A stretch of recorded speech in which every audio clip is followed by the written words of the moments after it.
Well, it's come up twice in the conference, once yesterday and once today. The question was posed, how many of you know, have had, or know somebody who has cancer? And it was shocking to see almost every hand in the room go up. I asked the speaker yesterday, how did we get here? Once upon a time, not too long ago, I would read that 1 in 4 would eventually succumb to cancer. Then I read 1 in 3. Yesterday, she said 1 in 2. It's frightening, isn't it? And I also spoke earlier today about my good luck. It seems to be not much more than a lottery, but in my family, I lucked out and I got the immortality gene. My sister Libby, on the other hand, inherited the BRCA2 gene, the BRCA gene, which eventually led her to confront breast cancer and all the things that went with it. So because of her direct personal experience, I've asked her to come out here and introduce our next speaker, Diane Francis. So this is Libby Znaimer.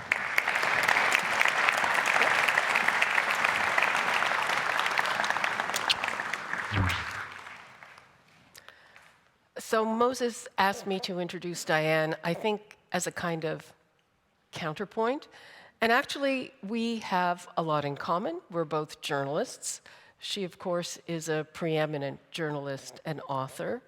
She's from the generation ahead of me and was really a trailblazer, both for women and for business reporting as a whole.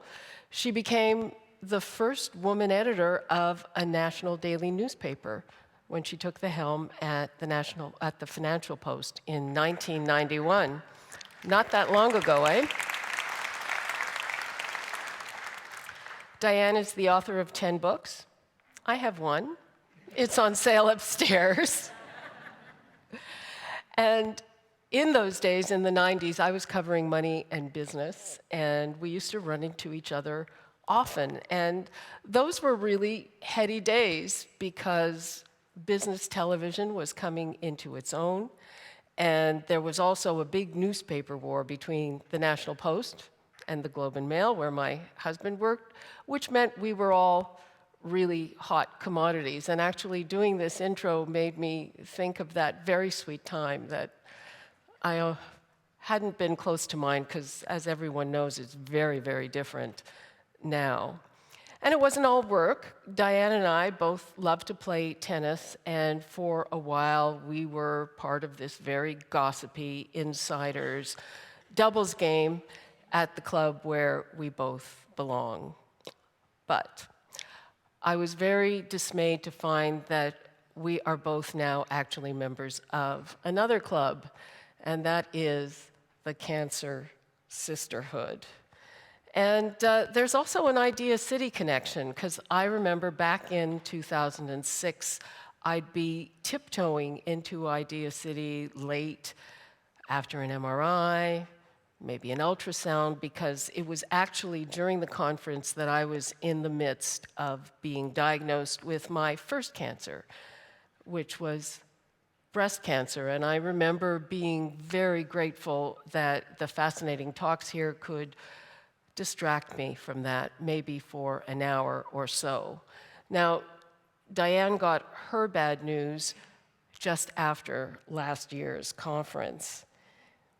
And there's one really big difference in our experience, and that is that Moses and my mother, Chaya, had both breast and ovarian cancer. So I always knew that I was at high risk, even though I didn't realize the extent of the risk till it became a pretty harsh reality. Diane had no family history. She lived a healthy lifestyle and no symptoms. So it was like a bolt out of the blue. And no symptoms, that's the reason that ovarian cancer is often called the silent killer. And so is the other cancer that I was diagnosed with almost exactly 2 years after the first one, and that was pancreatic cancer. And unfortunately, pancreatic cancer is still almost always a death sentence. Now, the good news was that by the time I was diagnosed with pancreatic cancer, we already knew that I carry the gene that usually predisposes people to breast and ovarian, and by the way, pancreatic cancer. And at that time, we were at the very beginning of what Mark was talking about, personalized medicine, which means that your treatment or your drug is tailored to the genetic makeup of your cancer as opposed to just the body part that it happened to invade. And I was very lucky that because of that, I was able to get an appropriate drug that targeted my problem. It was not the drug that I was really hoping to get, more on that later, but it was a drug targeting the BRCA gene. And again, a little bit of difference. I had to go through 2 months of incredibly tough chemotherapy while we waited to see if the drug shrank the tumor enough to allow me to have the surgery that is the only possible way to cure pancreatic cancer. Now, Diane got her surgery a week after her diagnosis, and I can't even imagine that because it is not enough time to get over the shock or just remotely get used to the idea that you have a very serious disease. Now, when it comes to the cancer, I thought that I had the worst one and the worst operation. So 2 months later, they found that the tumor had shrunk. My doctors had actually never seen that before. And I got ready for the surgery, which was called a Whipple, 6.5 hours.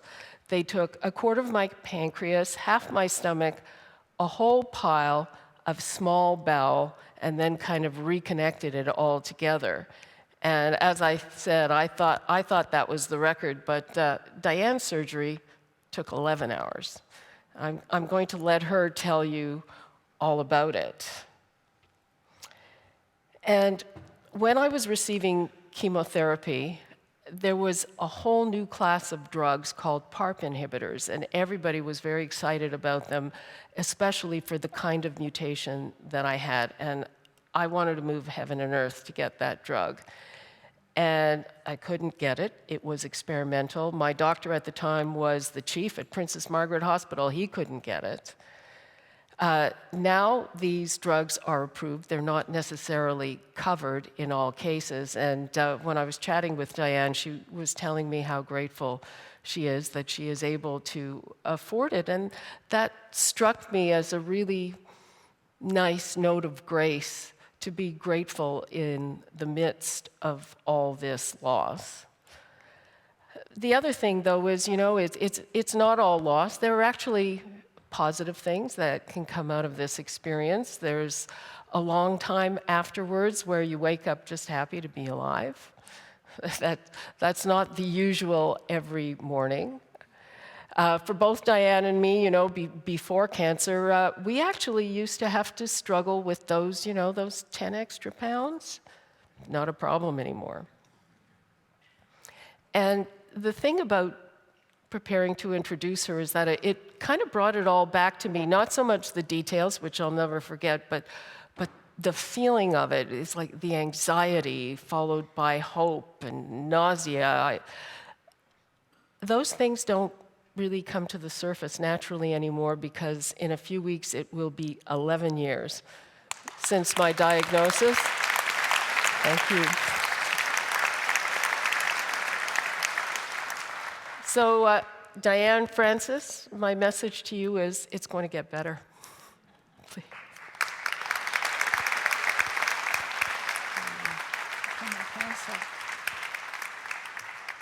Speaking of weight, I had to pull my pants up. You need a new wardrobe.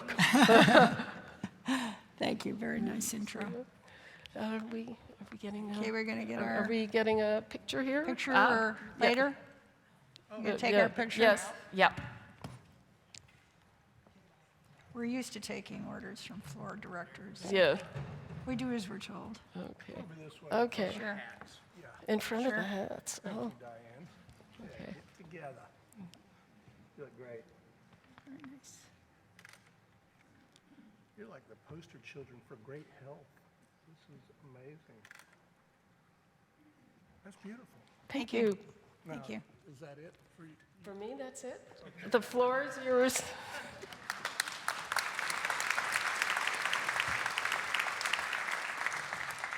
So I was here a year ago on stage debating about the high-tech world, artificial intelligence with Peter Diamandis, and I'm sure many of you saw that. It was a great event, lots of fun, lots of sparks flew. At that point in time, I had some bloating, but I didn't think much of it. It wasn't that uncomfortable, but I went to the doctor anyway during the conference. I was also busy preparing to go to Ukraine, where I've been 30 times. Ukraine is one of the beats that I've adopted as a journalist. Ukraine, to me, is important to a lot of people in Canada because we are the largest Slavic country in the world. 15% of Canadians have a Slavic background, and many of them are Ukrainians. And so there was a ready audience, and it is, to me, Ukraine's struggle is the struggle against Vladimir Putin. It's the line in the sand. If he continues to be stopped, much less pushed back over his border there, we've won the biggest battle in the new Cold War 2.0. So it's always been of interest to me. And so I was making arrangements to go for a couple of weeks, and I was going to go with 5 special forces soldiers. We were going to get on an armored vehicle. I was going to wear a flak jacket, boots, learn how to use an AK-42, and we were going to the Russian front to do a documentary with a documentary maker and a photographer. And I was very excited about this trip. This was like a very exciting thing. Business writers don't do wars. We do annual meetings, which are sometimes wars, but so I was very excited about it. And I was looking forward to it. So 4 days after IdeaCity was over, I went to my doctor's office and I got the dreaded diagnosis, and she said, "You have stage 3 ovarian cancer." And I said to her, "That's a death sentence, right?" She said, "Not anymore. But we got to get moving quickly." So fortunately, we have a terrific medical system in Canada. While I've railed and ranted against government expenditures, I've never touched education and health, ever, because we have one of the best systems, both of them in the world. So fortunately, I found, we got the head of oncology surgery, Marcus Bernardini, who's a world expert in ovarian cancer. It was in the middle of holiday season. And it was interesting that after I got the diagnosis, I just set about doing what I had to do to prepare for what I had to go through. Didn't know how bad it was going to be. I didn't really think about it. I just did what I think my journalistic training teaches you, is when all hell is breaking loose in the newsroom and you're the editor-in-chief, you better keep your head cool and tell people what to do. And move one foot in front of the other and write that story and get those orders and get people chasing down leads and so on and put out a newspaper. So I think that was the training that I automatically benefited from in terms of how I handled. I had no remorse, I had no anger, I had no drama, I had no depression. I said, wait a minute, I got to get my wills in order. I have 2 kids, because I may not make it. I got to get my wills in order. I got to get all the passwords to all my, computers and phones, and I put it down a piece of paper for my wonderful husband so he knows where to find stuff and get into things, and for my children. And then my children came. They live outside the city. They came in. I organized nurses because I have no family here. I'm an immigrant.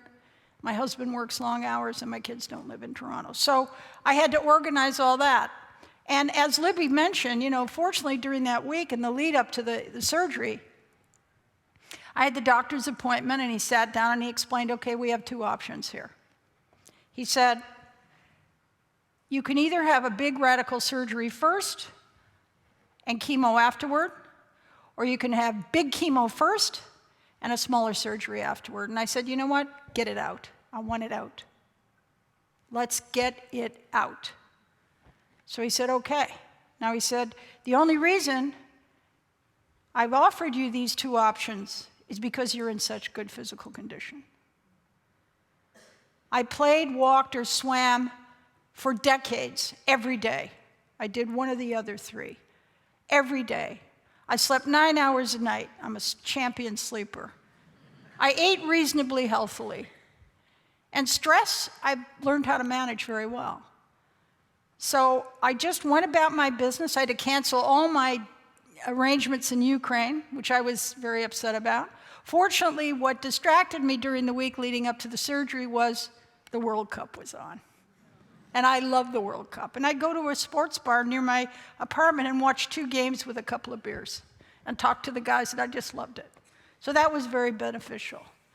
Then came the surgery, and the night before I slept 14 hours, like a baby.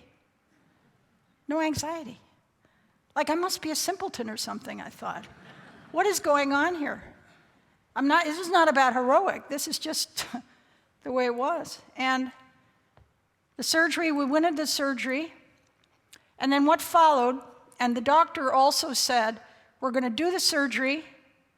Most people would not be able to do this surgery we're going to give you. You're going to be hit by a bus. And he said, and by Christmas Eve, this is June 25th, by Christmas Eve, you will be cancer-free on a CAT scan. Because we'll do the surgery and we'll do the chemos and boom. That was a pretty nice diagnosis, forecast, I thought. Couldn't take it to the bank. And that's another thing I never afforded myself. I never said, what if I don't make it? Well, what if? I never even went to that place, that dark hole. I never went down that dark hole. And I wasn't optimistic and I wasn't pessimistic.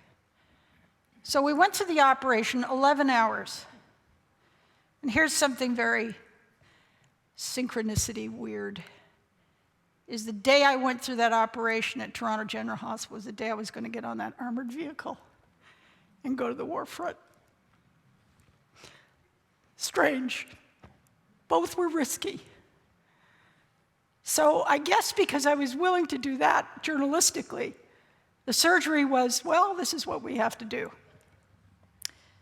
So I went through it, and I got to say, it was 7 months in duration, and I love the word I like to use for what I went through or anybody goes through is the Spanish word calvario, from Calvary, the ordeal and trial of your life.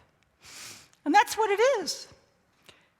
And it was, very strange to go through it, but I had no pain. I had no pain. I had no nausea. I had no nausea. I heard the horror stories. I never had that. And I had no depression. My husband and my kids kept saying, Mom, you got to see a psychiatrist. You want to see a psychiatrist? You want to see a... I said, no. I said, I am not depressed. I may seem down to you because you know what I am? I'm resolved. I'm resolved. I've got, 7 months every day to get through something, and it wasn't always pleasant. I'm not saying I didn't have discomfort, but I said, I've got to get through every day. I woke up every day. Okay, I'd say to my nurse, what's on today? Were they going to hurt me at 10 or at 12? Do I have to have another stupid test at 2 or what? Or can I sleep? Or what's up? And then, as I likened it, I was put back in, I was rushed to emergency 8 times after my operation. I had 2 subsequent smaller surgeries. It was not fun. But, I would just say, okay, we have to go to emergency. Okay, let's do that. All right, and I get in there, I'd say, oh, I like emergency because they have warm blankets. So give me 2 at a time. So you just learn to find little stupid things. Or I have the nurse, I'd send a nurse or my husband who was wonderful, and I'd say, go down to the deli and get me something, I didn't feel like eating very much. But so you get through it a day at a time. Just a day at a time.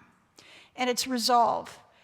And I had a couple of journalistic friends visit me on month 3, and I was back in the hospital again because my fever had spiked, and they rush you in case you have a problem, an infection.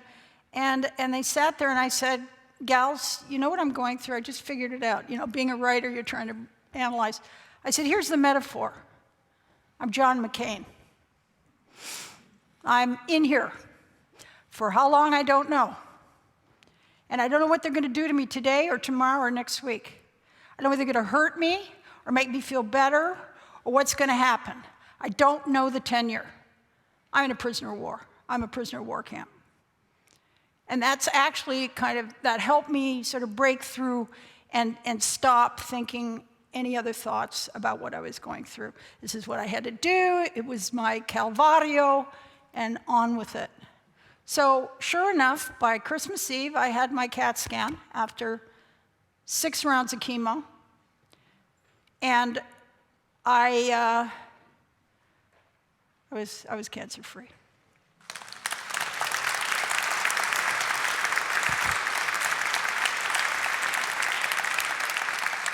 I'm a lucky girl.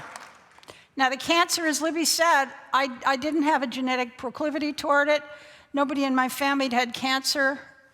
I had what they call a sporadic cancer experience. So it's probably a stem cell that was trying to stop growth of something or other in my ovaries, and there was no repressor. So what that meant was, and this was strange, so I wanted to have my blood test genetically tested because I have 2 children, I have 2 grandchildren, I have a sister. And if I'd had the genetic problem, then they had to be tested and they might have it. So they did the blood test, that came back nothing. So I said, well, you know what? Cancer's a sniper. That's what cancer is, it's a sniper. And in my case, it was. So then, after it was all done, the treatment, I think I'd finished my last chemo, like in a matter of 2 weeks. The doctor called us on a Sunday afternoon and says, I have good news. I said, what do you mean? He said, Canada and the United States just approved the PARP inhibitor for BRCA. And I said, well, I don't have a genetic mutation. He said, your cancer does. I said, well, does that mean my kids have to get tested? He said, no, the cancer has it. You don't have it. And this pill is now available, and the results, this is the home run of meds. I've been practicing medicine for decades. This is the home run we've all been hoping for. And basically, it hunts down, as Libby was saying, it hunts down every cancer cell that I have still in my body, despite chemo and despite radical surgery. And it dismantles the RNA, so it can never reproduce. It destroys the cell. Theoretically, if you take it long enough and you don't have too many cells, you're going to get rid of it altogether. So on the CA-125 cancer test, when I got diagnosed by my physician in the beginning, I was at 347. The normal person has between 30 and 39 on that scale. I have 1 since I've taken this pill. And it's quite remarkable. And my doctor and I are trying to talk to AstraZeneca to get them to lower the price. Because unless you have a resurgence of cancer, you can't get this pill covered under OHIP. And it is prohibitively expensive. The only side effect I can't stand is the cost. But I'm lucky enough to be able to afford it. So that's where it is. So I want to give you some advice and some hope. And the hope is that, and I'm an inveterate researcher, and I don't have any definitive information, but I gotta tell you that doctors that I've talked to, including my surgeon, said that if I'd had this 5 years earlier, I wouldn't have made it. But the most important thing, because it's a sniper, you've got to do one thing. The only thing you can do, and I think less than 5% of cancers are genetic, the only thing you can do is be healthy and take care of yourself. If I hadn't been athletic, and had good sleepers, had good sleeps all my life, and been able to manage stress reasonably well, they wouldn't have given me that operation. I wouldn't have had that operation. They wouldn't have done it. People would not have survived an 11-hour operation unless you were in really good shape. And I was 71 at the time. So most people at 60 and above do not get an operation that long, of that duration, for this problem. So I was lucky in as much as I was disciplined. The only thing you can do with this disease, because it is a sniper, is sleep, eat, and exercise well, and learn how to keep stress at bay. Because stress does affect all kinds of things. So that's my big advice. And if there's any takeaway you have, when you say, I don't want to go to the gym, and, you know, gee, I really like that piece of dessert, and, you know, I don't want to do another diet, your option is ignore those things or go on the diet from hell, like I have, 35 pounds. The diet from hell, and hope you survive it. So I think that the outcomes, the research I see is that the outcomes for many cancers have really improved. Hopefully this PARP inhibitor, which is now being tested on other forms of cancer, are going to do the same thing and get that cancer amount down in the bloodstream as it's done with me. Hopefully it continues to work for me, but there's no guarantee. And that's where the other advice comes in. Put one foot in front of the other the rest of your life. Thank you.